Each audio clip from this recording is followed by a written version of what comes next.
Good evening, everyone, and I extend you all a very warm welcome to the 11th webinar series, which is an educational initiative jointly undertaken by Phillip Capital and BSC, with the sole objective of sharing knowledge and market insights for everyone connected to global markets. It is indeed a pleasure to welcome all of you, and thank you so much for taking your time out to be present in this webinar. My name is Vishaka, and I'm a part of FX Advisory Desk at Phillip Capital. We are established in Singapore in 1975. We have assets under management worldwide over more than $35 billion, and we have over 1 million clients worldwide.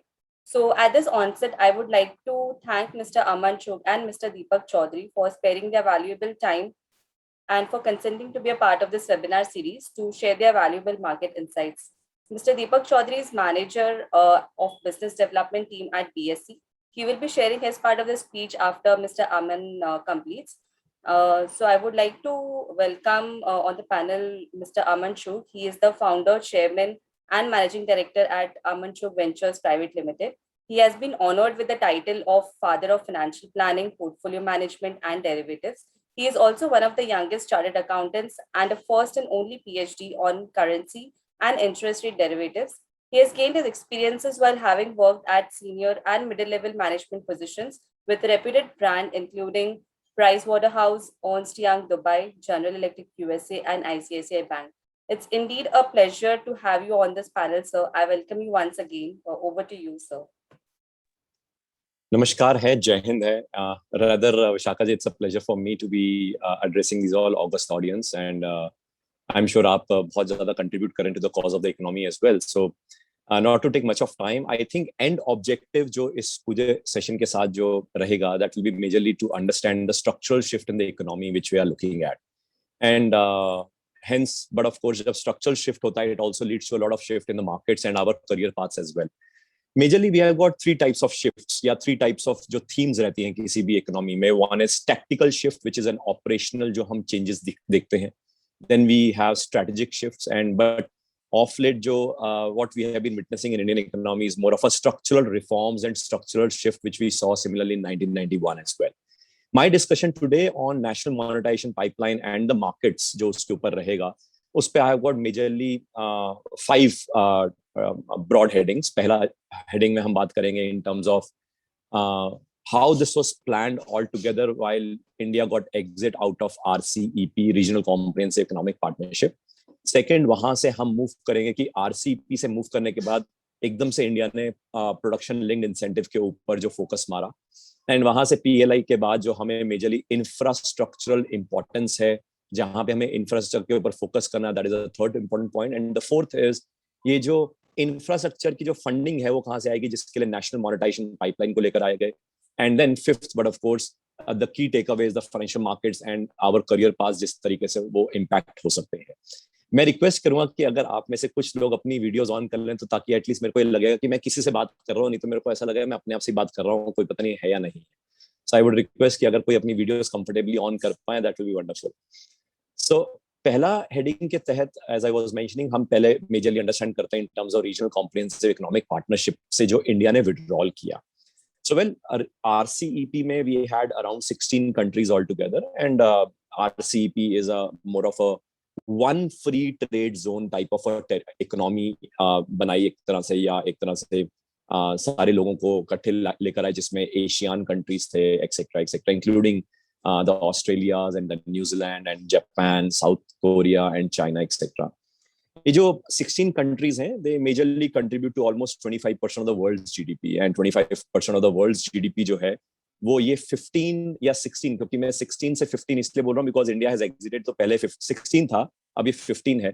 And इसमें majorly क्या रहता था कि ये जो एक one zone है जिसमें एक तरह से फ्री ट्रेड एग्रीमेंट हो गया, जैसे one country is entering into a free trade agreement with one of the another countries, but rather it is one of a consortium wherein all the countries are entering into a free trade agreement with each other. And वहां पे 90% of the taxes get exempt. यानी कि more than 90% of the taxes exempt होने का मतलब ये है कि अगर जिस कंट्री का एक्सपोर्ट्स ज्यादा है, they will be benefiting out of it.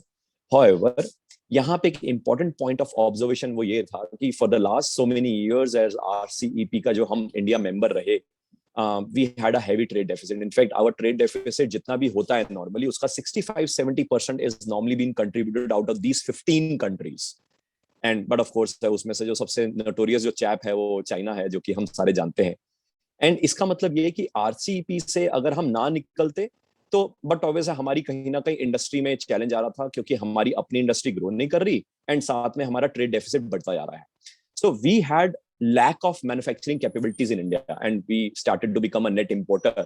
And but obviously हम अगर net importer बनते रहे, so that led to a lot of chaos. But while we were wanting to get out of this RCEP, Australia, Japan, China, they all came after us कि भैया आप please exit मत कीजिए, आप बताइए conditions क्या चाहिए।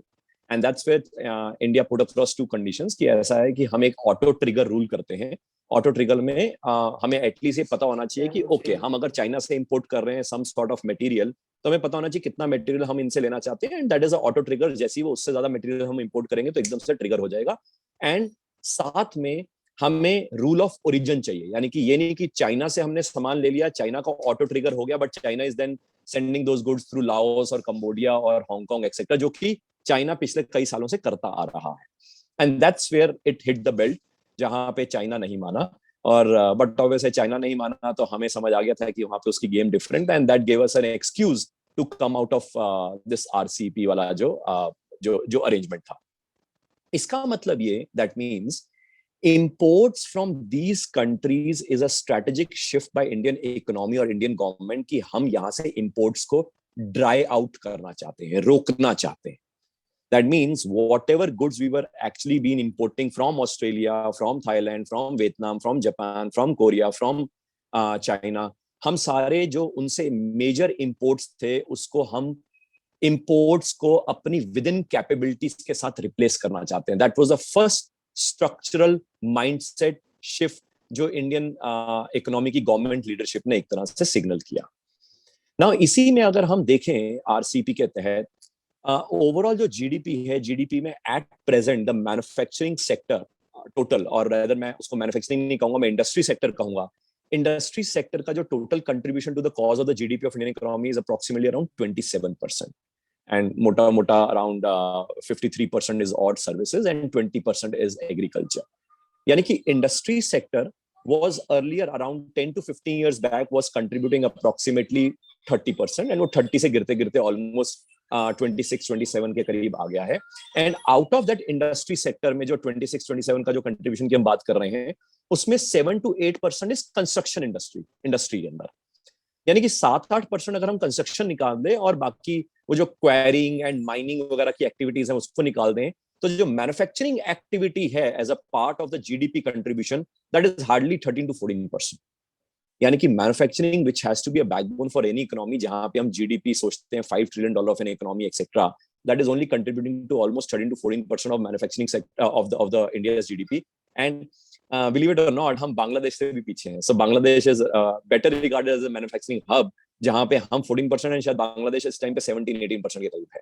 इनफैक्ट एक रैंकिंग तो ऐसी भी आई थी जिसमें कहीं ना कहीं हम कई और कंट्रीज जो बहुत छोटे हैं हमसे, वहां से भी हम पीछे उनके पीछे लैग कर रहे हैं। यानी कि हमारी manufacturing sector for the last few years was actually not performing that great, and हम उसके ऊपर कुछ कर भी नहीं रहे थे। व्हाई? बिकॉज इसकी नेक्स्ट कहानी हम नेक्स्ट फेज पे भी इसको समझेंगे। अब मेरा जो सेकंड ब्रॉड टॉपिक यहाँ पे है कि जहां पे हमें मैन्युफैक्चरिंग सेक्टर के ऊपर फोकस करना था, तो वहीं पे जहां पे हम आरसीईपी से बैकआउट किए, the next hit was PLI, production linked incentive. 1991 new economic policy, liberalisation, privatisation, globalisation was a structural reform, and structural reform, but obviously because for the very first time the economy was open, and you cannot open economy बार बार। यानी कि आपने markets को open किया पहली बार 2003 में, आपने 1991 में economy को ओपन किया, so you can not open your economy बार बार। So when we open up new industrial policy, जब हमने लिबरलाइजेशन, प्राइवेटाइजेशन, ग्लोबलाइजेशन किया, during then, since the economy was getting opened up, it was easier to set up a business, and that's why a lot many businessmen, चाहे वो qualified थे या नहीं थे, चाहे वो एक्सपीरियंस थे या नहीं थे, but because of the demographic changes, because of the structural changes, and because of the economy been opening up, वो सारे बिजनेसमैन को काम मिल गया, and those industry started getting flourished, and GDP started to grow. 1991 से लेकर 2002 तक massive अच्छी ग्रोथ रही और हमें देखने को बहुत कुछ मिला, which was driven by employment driven growth as well. But obvious है हम हमेशा इकोनॉमिक्स में ये समझते हैं कि जहां जीडीपी ग्रो होगी वहां पे इन्फ्लेशन भी ग्रो होगी, एंड वी ऑलवेज से कि अगर GDP growth is more than the inflation growth तो रियल जीडीपी ग्रोथ है, तो कोई टेंशन नहीं है। But the tension comes when real GDP growth जो है वो नेगेटिव साइड पे जाने लगे, यानी कि इन्फ्लेशन ग्रोथ कहीं ना कहीं जीडीपी ग्रोथ से ज्यादा हो जाए या ज्यादा होने की संभावना हो जाए। So that means there is an expectation of inflation surpassing the GDP growth rate, और let us say inflation has already surpassed the GDP growth rate. अगर ऐसे में से कोई भी circumstance होते हैं तो वहां पे monetary policy, fiscal policy सब all sort of bombardment शुरू हो जाती है। एंड यही हमने देखा that during 2004-2008, यानी कि during 2004-2008, यहाँ पे मैं दो phases में बात करूंगा, 1999 से लेकर 2003 एंड 2004 से लेकर 2010, यानी कि आई रिपीट 1999 से लेकर 2003 एंड 2004 से लेकर 2010, अगर हम दो फेजेस में इंडियन इकोनॉमी को बात करेंगे तो हमें बहुत क्लियर लफ्जों में समझ आएगा। जो एक थीम है वो थीम ये है that Indian economy during 2004-2010 was growing, yes, but यहाँ पे थोड़ा कैच को समझते हैं। अब इस कैच को समझने के लिए हमें ये समझना बहुत जरूरी है कि इंडिया में 1999 टिल 2003, आई एम श्योर, मैं वो पॉलिटिकल बात नहीं कर रहा कि किसकी सरकार थी या किसकी नहीं थी, मैं उसके ऊपर बात नहीं कर रहा, बट अगर हम उसको डाटा के हिसाब से बात करें तो उस जमाने में GDP growth was around 5.4%, and during 2004 till 2010 it was approximately 9.8%, almost double. And ये हम सब जानते हैं that was a boom period. Udayan Mukherjee साहब बहुत सुंदर लगते थे उस जमाने में, जब वो हर रोज सुबह टीवी पे आके कहते थे wow the Sensex has risen by almost 1000 points with in a span of 7 days, and it was a wow euphoria mode. 2008 जनवरी वाला वो जमाना था जब हम सब मुंगेरी लाल के सपने देख रहे थे, because all those media guys used to come on television and वो हमें सारों को यही कहते थे by this Diwali we are gonna be seeing a Sensex of around 30,000, and हम सारे वाओ यूफोरिया मोड में थे। And stock prices rose by only 32% during 1999 to 2004, but they rose by almost 400% during 2004 till 2008, and rather अगर मैं 2004 से 2010 की बात करूं approximately 300%। Gold prices in the first जो 1999 से लेकर 2003 की बात करूं तो वहां पे 35% से ग्रो किया, और अगर मैं नेक्स्ट 2004 से लेकर 2010 की बात करूं तो अंदाजन 320%। वो 311%, ये 320%। एंड ऐसी अगर मैं लैंड की बात करूं, real estate grew by almost 20% during 1999 till 2003, but 2004 से लेकर 2010 it grew by almost 200 to 2100% depending upon which location you were staying across। अब यहाँ पे हमारा फॉरेन एक्सचेंज रिजर्व्स मस्त बढ़े। During 2004 till 2010 we saw some inflows and almost 170 billion dollar of inflows came into India। 140 billion dollar of reserves से almost 310 billion of reserves हमने देखे। But इसमें कैच है, jobs 1999 till 2003 which were generated were approximately 60 million in 4 years, and during 2004 till 2010 it was only 2.7 million in 6 years। That means there was a growth but not in the economy, there was a growth in the markets। And we all know जो पैसा बाहर हमारा अगर पड़ा हो वो बाहर unsafe है, हमारे पास ज्यादा सेफ है, तो उसी पैसे को अगर मैं इंडिया में लाना चाहता हूं, so lot of P notes brought a lot of money into Indian economy, and ये सारा डाटा अवेलेबल है पब्लिक डोमेन के ऊपर। अब यहाँ पे कैच आता है बहुत बड़ा, जब इतने reserves RBI was trying to build up, but obvious the banks were being flushed with a lot of money, and during then the governor sahab Mr. YV Reddy, he also told to the finance minister then कि भैया don't allow this money to come into India, because India में इतना पैसा आएगा मगर हमारी industry develop नहीं है, हम इस पैसे को कहां लगाएंगे, because there is no investment opportunity in India. या तो आप कोई ऐसी पॉलिसीज लाओ फिस्कल पॉलिसी के तहत, ताकि so that during that fiscal policy regime that manufacturing sector can be grown from there. So Subba Rao Sahab and in fact YV Reddy Sahab, after that they both wanted the finance minister to tax the money coming into India, but then finance minister had some different plans। The plans were उन्होंने एकदम से they brought down the import duty of capital goods to zero।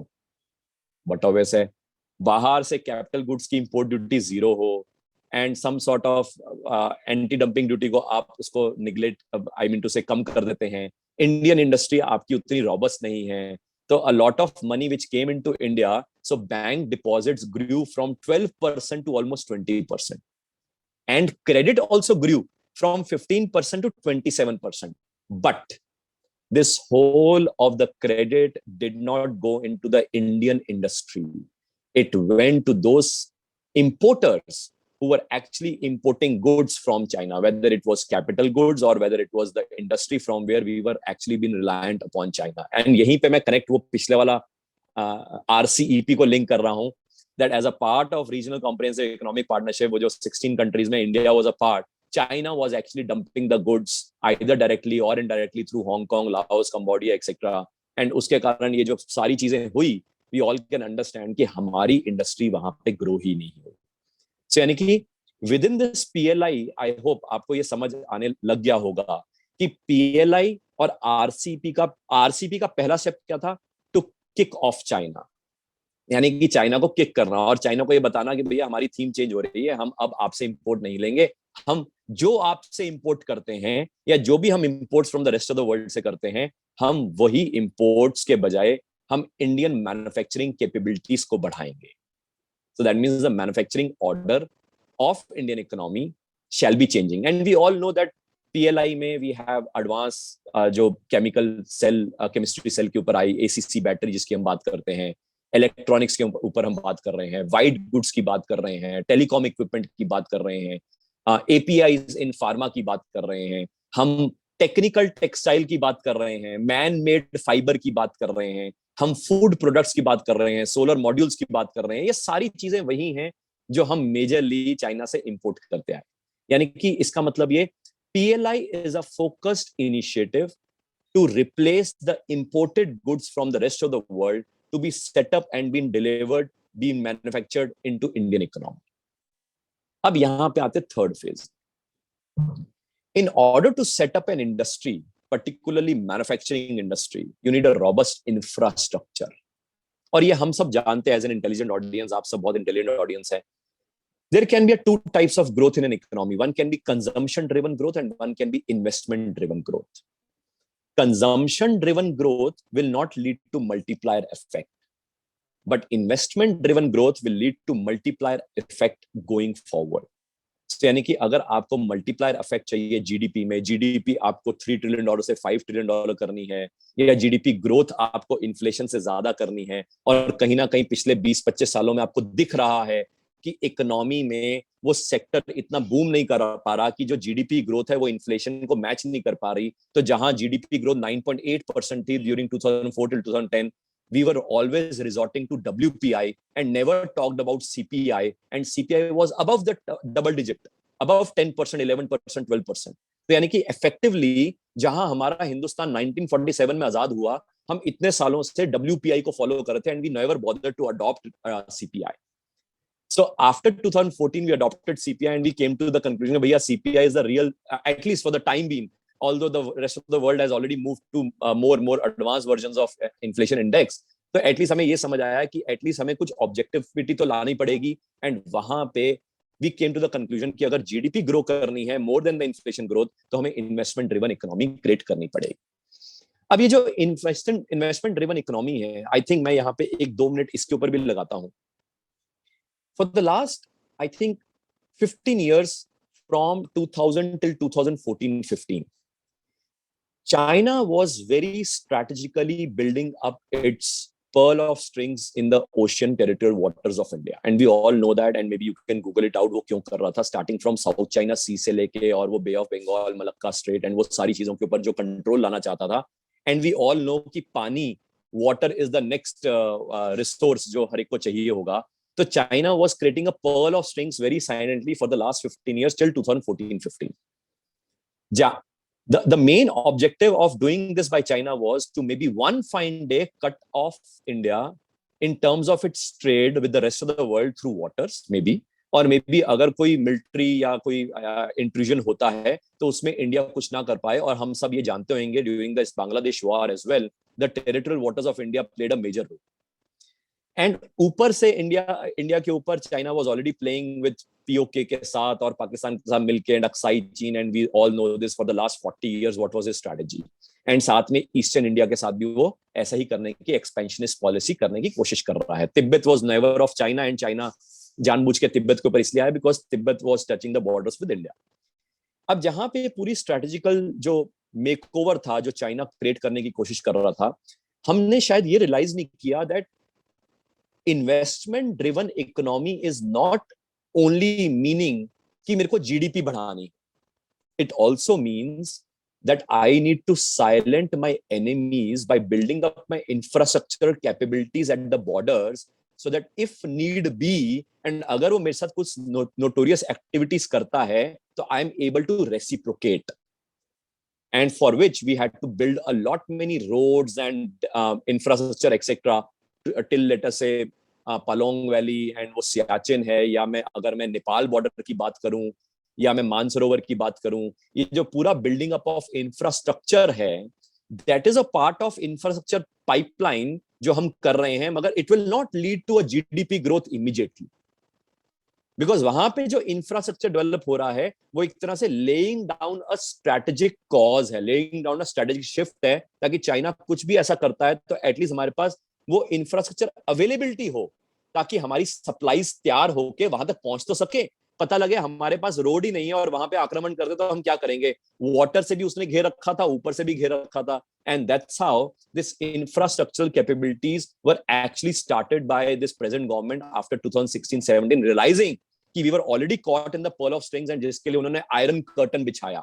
So may be आप Google कर सकते हो उसके ऊपर, and उसी के कंटिन्यूटी में इंफ्रास्ट्रक्चर मेरे को और चाहिए, because manufacturing as a backbone को अगर मेरे को खड़ा करना है तो मैन्युफैक्चरिंग के लिए जो सप्लाईज चाहिए वो भी तो मेरे को इंफ्रास्ट्रक्चर ड्रिवन होएगा, एंड वो इंफ्रास्ट्रक्चर ड्रिवन के लिए we had to create a national infrastructure pipeline worth of 102 lakh crore, जिसमें से सेंट्रल गवर्नमेंट ने कहा देखो जी पैसे की दिक्कत हमें भी है, हमारा फिस्कल डेफिसिट रहता है और स्टेट गवर्नमेंट का भी रहता है, बट फिर भी कोई बात नहीं, 29% of this cost will be borne by us, by the central government, 29% will be borne by the state government, and 22% will be borne by the private companies. यानी प्राइवेट कंपनीज को कहा गया भैया आप भी सामने आओ। But in the last 1.5 year government realised कि प्राइवेट कंपनी इतनी जल्दी आएंगी ही नहीं और गवर्नमेंट के पास उतना पैसा नहीं, so that means you need to play some more another trick, and that's where there came an idea of national monetization pipeline. तो अब इसके ऊपर थोड़ा जो टॉपिक ऑफ द डे है इसके ऊपर भी हम 5-7 मिनट 10 मिनट, हालांकि टॉपिक ऑफ द डे के साथ ही कनेक्टेड है, जो बैकलाइन जो मैंने आपको देने की कोशिश रही। डीमोनेटाइजेशन हम सब जानते हैं, demonetisation means where value of an asset comes to almost zero or maybe near to zero or lesser in the value, and so monetization क्या होएगा? Monetization means an asset of less value can be created into a higher value of an asset, यानी कि monetization is just a reverse of demonetization. अब monetization किसका? ऐसे assets का जो बर्बाद खड़े हुए हैं, जिसको कहीं ना कहीं किसी तरीके से रिवाइव कर दिया जाए, और सबसे ज्यादा बर्बाद एसेट्स जो हैं वो किसके पास हैं? हिंद सरकार के पास। तो हिंद सरकार ने कहा हमारे पास तो बहुत बर्बाद एसेट्स हैं, अगर हम इसको मोनेटाइज कर पाए तो अपना काम हो जाता है। इसको हम थोड़े एग्जांपल्स के साथ समझते हैं। लेट अस से मेरे पास एक बहुत मस्त हवेली है, पुराने 200-300 ईयर्स एगो मेरे पास वो हवेली है, मेरी इनहेरिटेड प्रॉपर्टी है, मगर वो हवेली पूरी खंडर है, वहां पे बिजली आती नहीं है, पानी आता नहीं है, गैस पाइपलाइन है नहीं, और वहां पे डरावने माहौल है, ऑल सॉर्ट्स ऑफ वेब्स हैं, and it is all in the mids of a jungle, but it is very beautifully constructed. So that's my asset which is not of much of worth value. मेरे पास उतने पैसे नहीं है कि मैं उस हवेली को रिपेयर करूं वगैरह वगैरह। So I get into collaboration with Taj, और मैं उनको कहता हूं सर ऐसा है, मैं आपको ये 25-30 साल की लीज के लिए देता हूं, आप इस हवेली को वाओ ब्यूटीफुल होटल बना दो, 25-30 ईयर्स आप इसको यूज करो, जो भी 25-30 ईयर्स में आप जो रेवेन्यू कमाओगे उसका डिस्काउंटेड वैल्यू का 30-40% मेरे को आज दे दो, ताकि मेरी तो जेब आज भर जाए, मैं अपना कहीं और एक और घर ले लूं, फार्म हाउस ले लूं, ब्ला ब्ला ब्ला, और ये हवेली में जब भी मेरा मन करे मैं आ जाए करूंगा, थोड़ी देर के लिए रह लिया करूंगा, क्योंकि आपने होटल बनाया होगा, एंड 25-30 साल के बाद जब आप रेवेन्यूज खत्म कर लेंगे, जो लीज रेंटल जो आपने मेरे को दे दिया वो आपका वसूल हो जाएगा, उसके बाद जो मेरी नेक्स्ट जनरेशन या जो मैं खुद होऊंगा मेरे को वापस दे देगा। That means I am monetising my asset, क्योंकि मेरे पास पैसे है नहीं इस हवेली को मेंटेन करने के लिए, मेरे पास पैसे है नहीं इस हवेली में रहने के लिए, तो हवेली मेरे लिए खंडर है, मगर है वाओ। मैं आप सारों को बोलता हूँ मेरी एक हवेली, आप कहोगे वाओ, मगर वाओ क्या, जब वहां पे जाके देखोगे आप कहोगे वहां पे वाओ वाला कुछ है ही नहीं फैक्टर, बिकॉज पुराना इमारत तो है, it's a beautiful institution, it's a beautiful building, but then it needs some lot of renovation, electricity, access by the road, power supply, gas supply वगैरह वगैरह and beautification all together, but जिसको अगर develop कर दिया जाए तो बहुत बढ़िया रिजॉर्ट बन सकता है। तो वो मेरे पास पैसे नहीं है, मैंने किसी और को आउटसोर्स कर दिया लीज रेंटल पे। One example. सेकंड एग्जांपल एक और समझते हैं। स्टेडियम्स हैं हमारे पास हिंदुस्तान में, लॉट मेनी स्टेडियम्स, दिल्ली में भी हैं, बॉम्बे में भी हैं, बैंगलोर में भी हैं, कलकत्ता में भी हैं, और हर मेट्रो सिटी में जहां पे स्टेडियम है वहां पे इतने स्कूल्स हैं जहां पे स्पोर्ट्स फैसिलिटीज के लिए जगह नहीं, प्लेग्राउंड ही नहीं। सो आप सोचिए, स्टेडियम में at some intervals cricket matches हो जाते हैं, या फुटबॉल स्टेडियम में कभी फुटबॉल मैच हो जाते हैं, मगर बाकी टाइम क्या करते रहते, कुछ नहीं। एंड बिलीव मी, जब वो स्टेडियम को तैयार करना पड़ता है उसकी मेंटेनेंस कॉस्ट इतनी हो जाती है जितना पता नहीं रिकवरेबिलिटी हो पाती है नहीं हो पाती।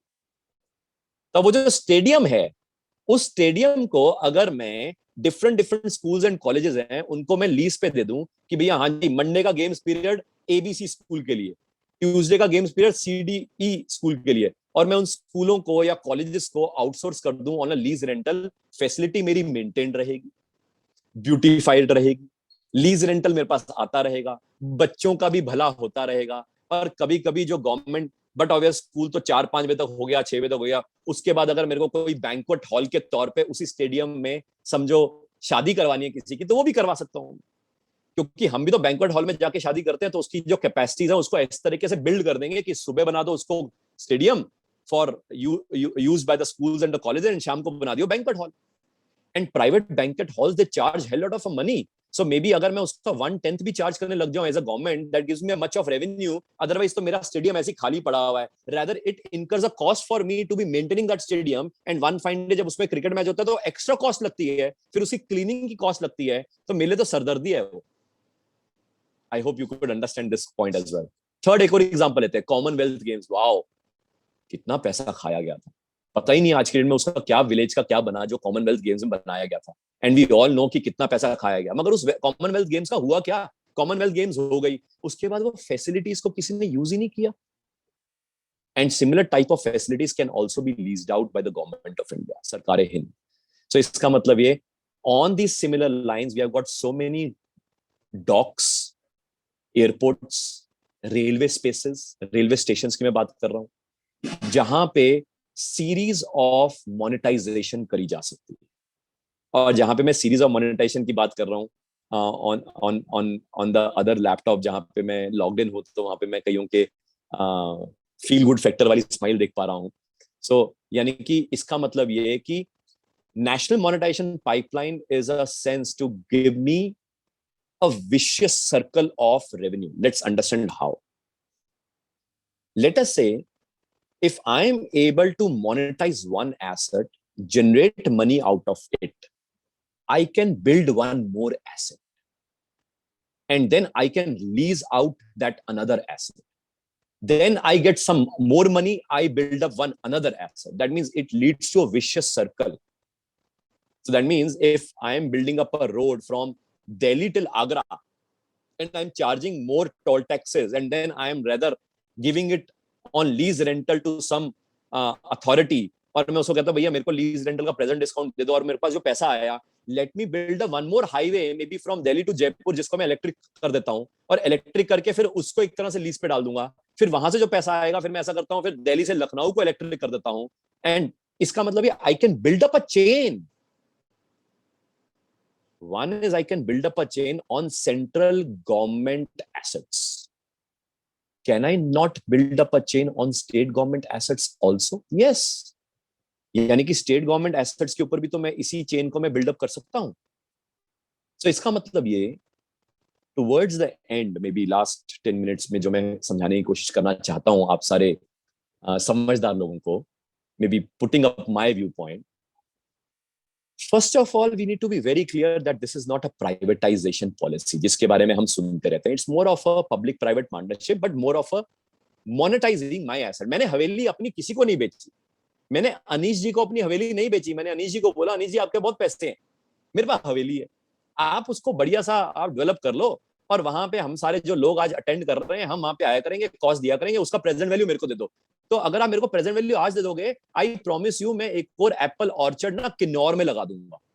वो किन्नौर वाला एप्पल ऑर्चर्ड जब मैं लगाऊंगा, उसको भी फिर मोनेटाइज करने के लिए मैं लेट अस से और सज्जन को बताऊंगा कि सर आप अब इसको मोनेटाइज करवा दो. So it's a vicious circle for me. One. Second, government of India has also realise कि इंडियन इकोनॉमी में कॉर्पोरेट्स उतनी जल्दी पैसा नहीं लगाएंगे, मगर बाहर वाले तो लगाना चाहते हैं. उनको तो मैंने अभी FDI I have not yet open for them in real estate. तो अगर मैंने अपने एसेट्स के ऊपर कहीं ना कहीं अगर खोल दिया तो भरमार पैसा आएगा from abroad. That means a lot of money is waiting from outside India to come into India. And but obvious, साथ में we also have the World Government Bond Index जिसमें मैं लिस्ट करने की कोशिश कर रहा हूँ.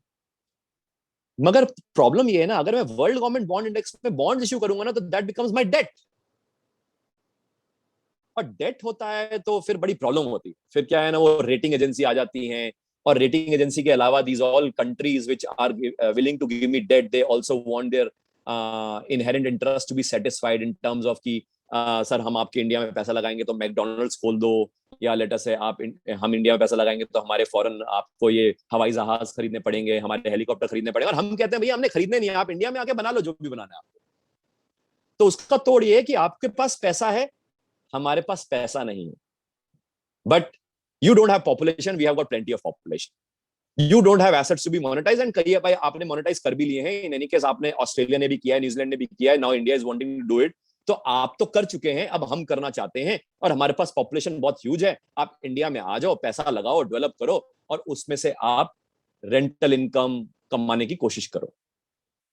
So that means in a way a lot of money will flow into India. And यहाँ पे बड़ा important point ये है, Mr. Modi has made these all ministries as competitors amongst each other. Her ministry को target दे दिया, dashboard driven target.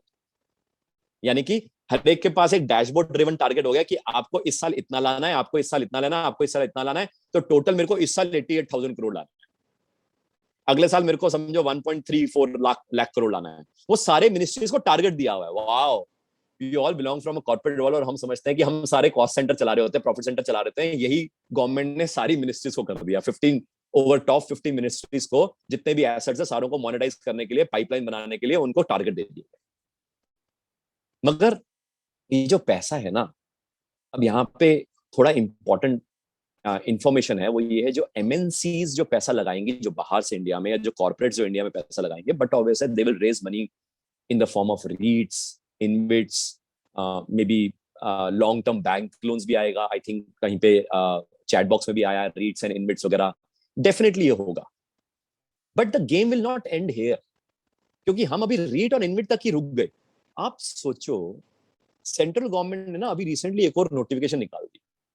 Central government ने कहा कि भैया जो मैं करने लगा हूं ना, स्टेट गवर्नमेंट अगर करना चाहती है, और स्टेट गवर्नमेंट के पास अगर कोई पब्लिक सेक्टर अंडरटेकिंग है, पीएसयू, और अगर स्टेट गवर्नमेंट उसको प्राइवेटाइज करना चाहती है, बेचना चाहती है, तो जितने पैसे आएंगे पीएसयू बेचने पे, whatever money you will be able to raise it through, central government will pay an equivalent amount of money as an incentive to you. वाह, यानी कि अगर मेरे पास स्टेट गवर्नमेंट बैक कोई पीएसयू है, and it is, let us say unnecessarily it is costing me, it is costing to the state government, and वो costing to the state government means it is costing to the exchequer of government of India, and ultimately we all taxpayers. तो central government क्या कहती है, भैया अपना PSU बेच दे, जितने पैसे तेरे को आते हैं 100% मेरे को उसके बराबर मेरे से भी ले जा. Point number 1. पॉइंट नंबर 2, साथ में वो ये भी कहता है कि अगर आप बेचना नहीं चाहते तो उसकी लिस्टिंग करवा दो, आईपीओ ले आओ उसका. आईपीओ ले आओगे तो जितना पैसा लेगे उसका 50% में से ले जाना. That means if you are able to raise 100 crore rupees, take 50 crore from. And अगर आप अपने भी एसेट मोनेटाइजेशन करना चाहते हो, और आपके पास भी पुरानी हवेलियां हैं, आपके पास भी कोई ऐसे एसेट्स हैं जो स्टेट ओन्ड एसेट्स हैं, state owned cold storage houses हैं, वेयर हाउसेज हैं, पड़े हुए हैं, सड़ रहे हैं, मर रहे हैं, किसी का उसमें कोई काम नहीं हो रहा है, तो एटलीस्ट उसको डेवलप करने के लिए किसी लीज पे बेच दो, जैसे हम बात कर रहे हैं रेंटल पे. उसका जितना भी अमाउंट आप कलेक्ट करते हो 30% हमसे भी ले जाओ. सो आई थिंक यहाँ पे towards the end, while there is a lot of money which is expected to be flowing into India, but an important point is that our career path as a treasury person will have to be changing as well. In my final words, इसको थोड़ा ध्यान से समझ लेते हैं. I could realize this early when I was also one of the treasury guys in one of the largest private sector bank of India, and I could see it early कि भैया आने वाले समय में the journey which I started in treasury as a derivative strategist, जिसमें हम knock इन knockout, one touch, double one touch, उसको structure करते थे, डिजाइन करते थे, ब्ला ब्ला ब्ला, यू नो इट. मगर धीरे धीरे करके वो जो डेरिवेटिव स्ट्रेटेजिस्ट थे, वहां से करते करते we were actually moving into becoming a trader. And sorry, आप मेरे को कह रहे हैं? कोई मेरे को ग्रीन सिग्नल दे दे, शुड आई कंटिन्यू, क्योंकि मेरे को पता नहीं. Yes, yes. Okay, done. So that means over the last few 10 years, we have moved from becoming a derivative strategist into becoming a trader, and of late we must have realized that हम trader भी नहीं, अब तो हम broker बन गए. और कहीं ना कहीं ये बहुत खतरनाक चीज है, because we all know SEBI ने brokers के साथ क्या किया है. At one point in time, the mutual fund brokers were given almost 5% of a upfront commission, 3 to 4% of trail commission for the penetration of mutual funds. Today the upfront commission is 0. Trail commission is almost 0.5, 0.75. And all the products are getting direct, even on equity brokers as well. So that means what we are not able to see, I think we need to see it now. Because जो brokers का हाल हो रहा है हिंदुस्तान में, being a middleman, I think we need to realize that if we are a treasury broker, I think we need to diversify. And साथ में maybe as treasury guys, हमें ये भी समझ आ रहा है कि जो corporates हैं ना, जो large corporates हैं, barring the top 5, बाकी जो corporates हैं, वहां पे चीफ फाइनेंशियल ऑफिसर ट्रेजरी में एफएक्स ट्रेडर नहीं चाहता, वो कहता ट्रेजरी एज अ होल देख लेना यार तू.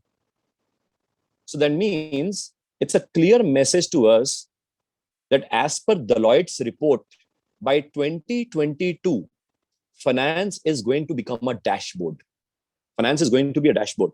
Finance में लोग नहीं चाहिए होंगे, it will be all automated dashboard, and a lot many CFOs are getting aligned with it.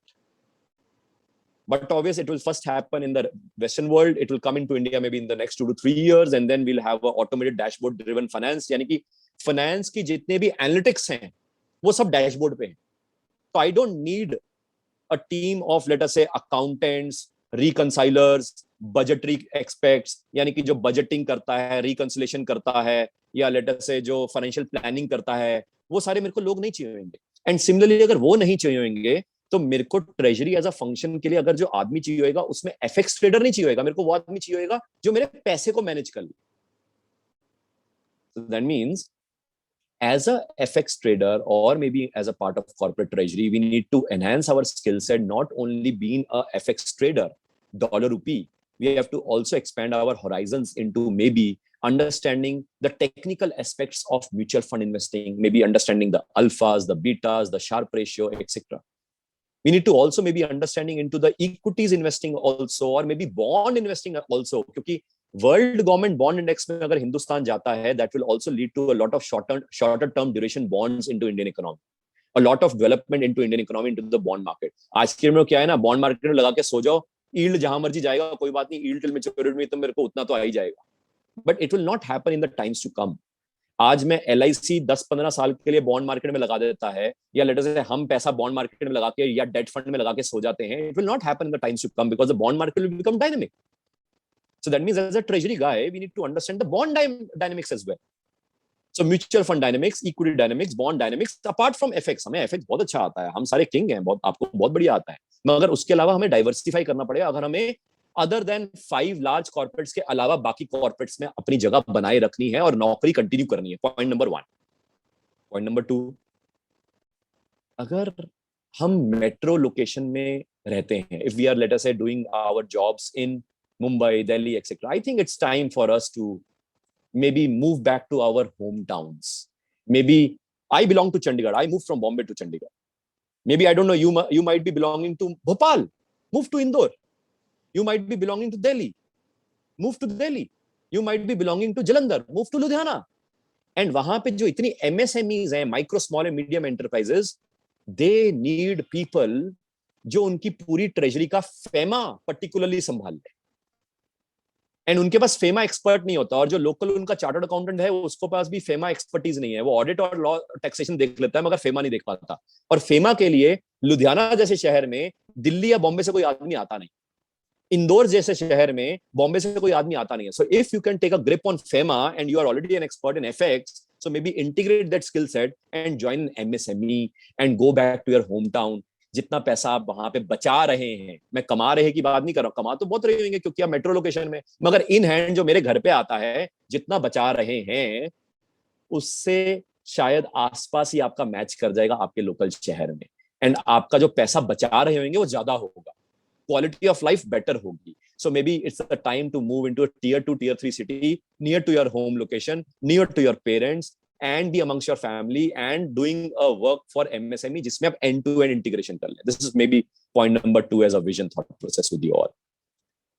तो I think मुझे लगता है कि थर्ड जो मेरा लास्ट मैसेज है, and then maybe I take your leave, कब तक नौकरी करनी है हमें?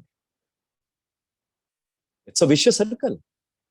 सो आई थिंक अगर हम जॉब के विशियस सर्कल में फंसे हुए हैं, why don't we take a call कि अब हमें कोई ऐसा स्किल सेट डेवलप करना है कि वन फाइन डे मेरे को नौकरी छोड़ के अपना काम करना है, बिकॉज हिंदुस्तान में it is all about getting into your own work profile. And I don't know, maybe to derive your passion जो आपका है उसी को ड्राइव करो, first derive it and then drive it. क्योंकि नौकरियां अल्टीमेटली ज्यादा साल तक चलेंगी नहीं। हर रोज प्रेशर में आप जाएंगे, मंडे से फ्राइडे परेशान रहेंगे, सैटरडे को आप वीकेंड का इंतजार करेंगे, संडे को कमर को सीधी करेंगे, और संडे पोस्ट लंच जब लंच करके आप जब घर आएंगे तो आपको फिर टेंशन होगी कल फिर जाना है। Somehow that is deteriorating a lot of health amongst each one of us. So my final end message maybe to each one of you who have been attending today is to maybe develop a skill set, expand your horizons, and within this topic जो हम जो बात कर रहे हैं in terms of national monetization pipeline, and जितने भी topics पहले हुए हों या बाद में हुए हों, उसमें टेक्निकल अंडरस्टैंडिंग डॉलर रुपये की मत लीजिए कि डॉलर रुपये का क्या होगा। बहुत अच्छे कोई स्पीकर आते होंगे, आई एम श्योर वो आपको 1 महीने का डॉलर रुपये का व्यू दे देंगे, मगर उससे क्या, इज दैट द एंड? हम वो शॉर्ट टर्म खेल रहे हैं, मगर लॉन्ग टर्म का स्ट्रक्चरल शिफ्ट हो रहा है पूरी इकोनॉमी में, वो हम देख ही नहीं रहे, उसके ऊपर हम वेबिनार ही नहीं सुन रहे, उसके ऊपर हम विजन ही नहीं ले रहे। एंड वहां पे मैं फिलिप्स कैपिटल को भी ये रिक्वेस्ट करना चाहूंगा कि मे बी यहाँ पे जो हमारा वेबिनार की जो स्टाइल है, और शायद जो हम इतना अच्छा गुड वर्क कर रहे हैं इतने सालों से, उस गुड वर्क को हमें स्ट्रक्चरली शिफ्ट करना पड़ेगा, जो हिंदुस्तान की इकोनॉमी की गवर्नमेंट भी कर रही है। जहां हम ब्रोकरेज मॉडल पे काम कर रहे थे, वहां पे हमें स्टैंड अलोन कुछ एजुकेटिव मॉडल पे, पेनिट्रेटिव एजुकेटिव स्ट्रक्चरल मॉडल पे काम करना पड़ेगा। शायद इनमें से कई लोग ऐसे होंगे जो अपने देश में, अपने शहर में सेटल होना चाहते होंगे to develop a skill set. तो why don't maybe Philip capital इस इनिशिएटिव को ले कि फेमा की workshops and all that stuff, ताकि उनका स्किल सेट बढ़े, एंड ताकि ये सारे लोग वहां पे अपने हिंदुस्तान की इकोनॉमी में कहीं ना कहीं कंट्रीब्यूट कर पाए। और जब हम सारे अपने देश में, अपने अपने शहर में, अपने अपने पेरेंट्स के साथ सेटिस्फाइड रहेंगे, हमारा देश जीडीपी में पता नहीं कितनी तेजी से बढ़ेगा, मगर जीडीपी क्वालिटी, जिसको मैं जीडीपी क्यों बोलता हूं, उसमें पक्का तेजी से बढ़ेगा। नमस्कार है, जय Hind. Thank you so much, sir. So, I would just request all the participants, if they have any questions, they can write to us in the chat box so that we can pick it up. So we have one question. मैं read कर लूं या आप read? हाँ जी, नहीं, आप। मतलब मैं आपको बॉदर नहीं करना चाहता, बाकी आपको पूछना तो आप भी पूछ सकते हैं। No, sir, you can take it, sir. Okay. So will the monetization put the disinvestment, privatization of the PSU, PSBs on the back burner? Actually क्या है ना दिनेश सर, डिसइन्वेस्टमेंट, प्राइवेटाइजेशन, ये सुन सुन के ना ऑपोजिशन ने मीडिया चैनल पे इतने कान पका दिए कि आम आदमी बहुत परेशान हो गया है। यहाँ पे धरने पे, बॉर्डर पे कोई और लोग बैठ रखे हैं, वहां पे वो मीडिया पे कोई और लोग चिल्ला रहे हैं, तो गवर्नमेंट कहती है भैया जो करना पहले वो तो कर लें। तो इसलिए बैक बर्नर का तो पता नहीं, मगर साथ साथ बर्नर पे जरूर रखेंगे उसको। बट फिलहाल के लिए आई थिंक जो मेरे को मोनेटाइज करके मेरी हवेली से मिल सकता है, मैं पहले वो ले लूंगा। बाकी जो मैंने अपने सेल करने एसेट्स, जो डेड एसेट्स हैं, उसको तो बेचूंगा ही बेचूंगा, उसमें तो कोई डिनाइल ही नहीं है। जो कंपनी नहीं चल रही उसको बेचना पड़ेगा, मगर जिस कंपनी के आसपास वाली लैंड है, अगर मैं उसको मोनेटाइज कर सकता हूं, फिर उसको बेचने की क्या जरूरत है। मेरे पास और कोई सवाल यहाँ पे तो नहीं दिख रहा, मैं दूसरी चैट बॉक्स में देखने की कोशिश कर देता हूँ। आई थिंक किसी ने मेरे को डायरेक्ट मैसेज करे हैं, बट आई एम श्योर वो मैंने कवर कर लिया होगा। संजीव जी, आपका आई थिंक आपका सवाल मैच हो गया होगा रीड्स एंड इनबिट्स की तरफ से। एंड अनीश सर, आपका भी I think okay, that was more of an answer. PPP project, बिल्कुल सर, पीपीपी प्रोजेक्ट है। जब मैं आपको अपनी हवेली बेच रहा था इन टर्म्स ऑफ लीज पे, शायद ये तब कहानी आई हुई। आई थिंक टाइमलाइन ऐसा है कि मुझे लगता है कि this government, what I like about this government is that they are very quick on doing various things. So the disruption is coming more faster than what we are prepared for. They take decisions ekdam se, and then ultimately it is all about implementation. The World Government Bond Index, I think next year we are all expecting, although we were expecting in 2021, but वो COVID crisis के कारण थोड़ा backseat लग गया. But by 24-25 I expect कि इसमें ये दो तीन चीजें, जो PLI का जो पूरा सेटअप है, एंड देन जो इंफ्रास्ट्रक्चर पाइपलाइन के लिए जो मोनेटाइजेशन का जो रेवेन्यू अर्निंग की जो कैपेबिलिटीज हैं, एंड ये जो सारा जो प्लान है, आई थिंक ये वहां तक 2024-25 से पहले ये करने की कोशिश करेंगे, तभी नेक्स्ट इलेक्शन तक पहुंचेंगे.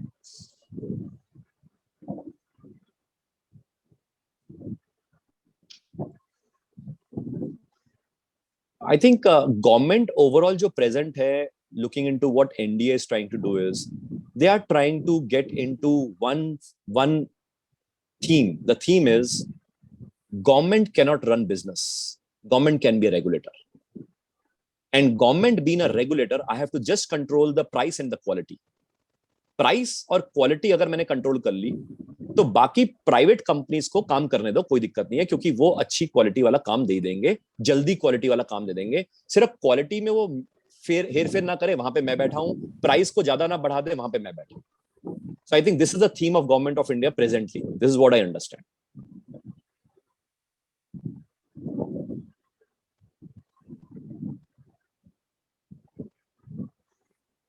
आई थिंक एक और सवाल आया है, has the government has the government done the required reforms which could help the economy take off over the next decade or so? What more? Yes, sir. Few reforms have been already taken. We have already seen the reforms into electricity bills वगैरह में electricity amendment करा. हालांकि farm waiver भी एक तरह से, जो farm loans bill थे, ये जो सारी चीजें, इसके ऊपर भी एक तरह से हम बात कर सकते हैं, बट देन मे बी आज की डेट में बात करना अच्छा नहीं रहेगा. फाइनेंशियल रिफॉर्म्स ऑलरेडी चल रहे हैं. Going forward we can have land monetisation reforms, जिसको हम लैंड एक्विजिशन रिफॉर्म्स के नाम से देंगे. लेबर रिफॉर्म्स ऑलरेडी चल रहे हैं. तो these all reforms are the future belt maybe जो run through कर रहे हैं. And I think more reforms, definitely there is no end to the reforms, but at least इन्हीं reforms को ये implement कर ले तो काम अपने को समझ आता है. If monetization money is not put into reinvestment and paying salaries to Babu, sir देखो, अब ये तो पॉइंट ये है कि जब पैसा अभी तक पास्ट में तो हमने देखा है that government of India has been able to bring down a lot of subsidies, grants, etc., which was quite huge, humongous earlier. So अगर हम पूरे बजट में देखें, 34.5 लाख करोड़ में हमारा 5 लाख करोड़ का डिफेंस का बजट है, 7 लाख करोड़ का हमारा इंटरेस्ट रीपेमेंट का बजट है, एंड देन मोटा मोटा 3-4 लाख करोड़ का एग्रीकल्चर का बजट है, एंड 5 लाख करोड़ का ग्रांट्स का बजट है. तो कहीं ना कहीं जो grants to the state government है, उसके ऊपर government of India is trying to work out, जिसके लिए जीएसटी को लाए गए. तभी जीएसटी को कंजम्पशन ड्रिवन टैक्स बनाया गया, तभी उसको प्रोडक्शन ड्रिवन टैक्स नहीं बनाया गया. एंड साथ में मेरे को लगता है कि जो इतनी ज्यादा ग्रांट्स जो पहले जाती थी कई स्टेट्स में, जहां पे बाढ़ आती थी, जहां पे फेमीन आता था, और वो हर बार लगातार आता था, बिकॉज स्टेट गवर्नमेंट का इंटरेस्ट होता था कि हर बार बाढ़ आने दो ताकि सेंट्रल गवर्नमेंट से पैसा आएगा. बट वो mindset is getting change now, because now the state governments have realised कि सेंट्रल गवर्नमेंट से पैसा नहीं आएगा तो बाढ़ ना आए, इसके लिए अब हमें रोकना पड़ेगा, अदरवाइज इन्वेस्टमेंट हमारे स्टेट में नहीं आएगी. और अगर स्टेट में इन्वेस्टमेंट नहीं आएगी तो स्टेट को जीएसटी नहीं आएगा, क्योंकि इन्वेस्टमेंट, प्रोडक्शन, कंजम्पशन वो नहीं हो पाएगा. तो इनडायरेक्ट वे में the whole structure has change within the state. The state have become competitive. जहां पहले स्टेट कहती थी इंडस्ट्री यहाँ पे अलाउड नहीं है फॉर द वोट बैंक, आज वही स्टेट कहती है प्लीज इंडस्ट्री यहाँ पे आ जाओ, नहीं तो हम मर जाएंगे. So I think it is changing a bit. Do opposition parties not under? So देखो, अब opposition parties तो समझते ही हैं, मगर opposition में हैं तो कुछ तो बोलेंगे ही ना.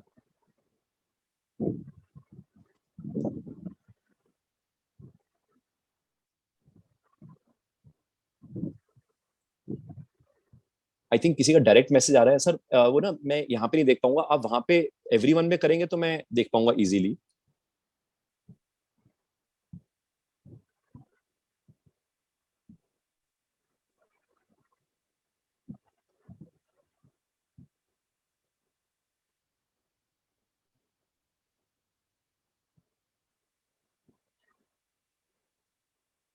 आई थिंक आपको कॉपी पेस्ट करना पड़ेगा.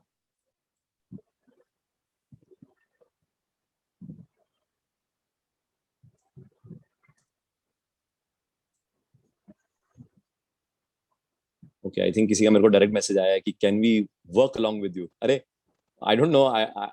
I would be that much capable or not, but definitely we can be in touch with each other. So you can get in touch with me. You can get connected with me over Twitter पे आप connect कर सकते हैं, YouTube पे connect कर सकते हैं. You can also send me your details 9999300216.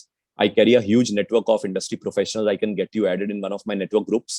Maybe we'll be staying in touch. वहाँ पे मैं कुछ अपनी बातें कर लूँगा, कुछ बातें आपसे भी समझ लूँगा, सुन लूँगा, पहचान लूँगा. तो इसी बहाने we can continue in this journey of mutual benefits and let's see कुछ ना कुछ बेनिफिट हम हिंदुस्तान के लिए भी कर पाएंगे.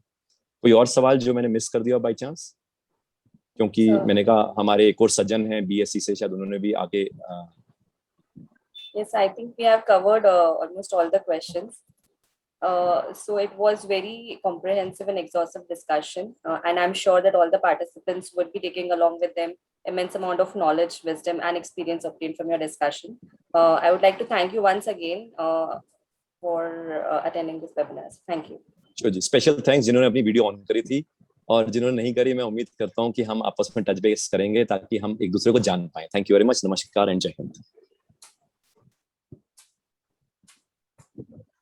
I would request Mr. Deepak Kumar to share his part of the speech. Over to you, sir. Thank you, Visakha. Am I audible now? Yes, sir. Thank you, Visakha. Good evening to all of you. There was a very good presentation given by Dr. Chugh, and I was really hearing to him, and it was very comprehensive discussion on the topic. Thank you very much, sir, for that. As we all know, Bombay Stock Exchange is India's largest stock exchange. It is Asia's oldest stock exchange, and it has a golden history of more than 146 years. And since 1875, it is in the service of the nation, in the service of the capital market investors. Today, I, on behalf of Bombay Stock Exchange, would like to take you through the recent. We all know Sensex has crossed 60,000, and BSE has also grown in terms of number of UCCs. Our UCC base has crossed more than 8 crores, and we are number one in terms of number of UCC registered on any exchange in India. We provide a service in equity derivatives, currency derivatives, commodity derivatives, interest rate futures. We also have a primary market for investment in primary market public issues like IPOs, debt market issuances, and we also have a platform for investment in a mutual fund. Our online mutual fund platform, Star Mutual Fund, is India's largest mutual fund platform. Coming to the forex markets, BSE currency derivatives segment is largest segment. It is very cost effective. When we talk about cost associated with exchange traded currency derivatives, exchange transaction charges forms a very important part of it. After the rationalization of stamp duty, as you all know, STT or CTT is not applicable in currency derivatives. So stamp duty earlier used to be a major part, but after rationalization of stamp duty, it also has reduced to a very minuscule portion of the total cost when you trade on exchanges. So exchange transaction charges becomes of total cost of trading on exchange. So BSE charging 4 times lesser than what the other exchange is charging. So when you think about trading currency derivatives on any exchange in India, BSE should be your first choice. A reason being, BSE is the most liquid exchange. The bid-ask spread, if you see, it is better than the other exchange. We also have weekly futures and options contracts. The other exchange gives only options contracts as far as weekly contracts are concerned. BSE, you will find futures as well. So you will have futures contract of every week ending Friday.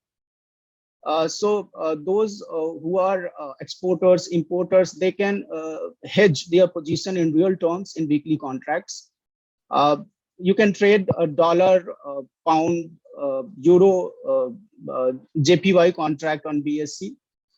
So cost wise, we are very effective. Liquidity wise, we are very liquid exchange. So my take would be, we request every member, every client, participants to hedge their currency risk on BSC. And in case of any query, any thing related to BSC, you can get in touch with our member Phillip Capital, or you can mark a mail to us also. We'll be happy to give you an answer. Thank you very much, Vishakha, for giving us this opportunity. Thank you.